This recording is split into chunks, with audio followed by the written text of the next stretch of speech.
തൃശൂരിലെ കോൺഗ്രസിനുള്ളിൽ പോര് രൂക്ഷം. പ്രാദേശിക കോൺഗ്രസ് നേതാക്കൾക്കെതിരെ ഉന്നത നേതാക്കൾക്ക് പരാതി നൽകി കെപിസിസി സെക്രട്ടറി. ഷാജി കോടൻകണ്ടത്തിനെതിരെ ഡിസിസി ഭാരവാഹികളും കെപിസിസിക്ക് പരാതി നൽകിയിട്ടുണ്ട്.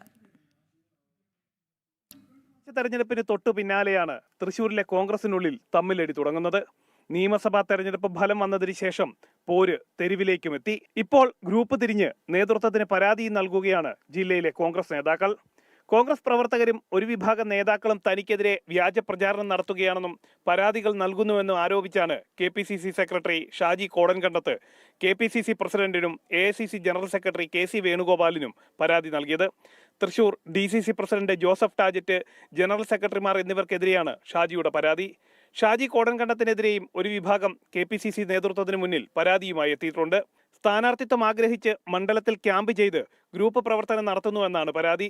നാഷണൽ ഹൈവേ അതോറിറ്റിക്കെതിരെയും ടോൾ പ്ലാസയ്ക്കെതിരെയും കേസ് നടത്തി വലിയ രീതിയിൽ സാമ്പത്തിക ലാഭമുണ്ടാക്കിയെന്നും പരാതിയിൽ പറയുന്നു. ഷാജി കോടൻകണ്ടത്തിനെ ഒല്ലൂർ മണ്ഡലത്തിൽ ക്യാമ്പ് ചെയ്യാൻ അനുവദിക്കരുതെന്നും ഒരു വിഭാഗം നേതാക്കൾ കെപിസിസിയോട് ആവശ്യപ്പെട്ടിട്ടുണ്ട്. ജനം, തൃശൂർ.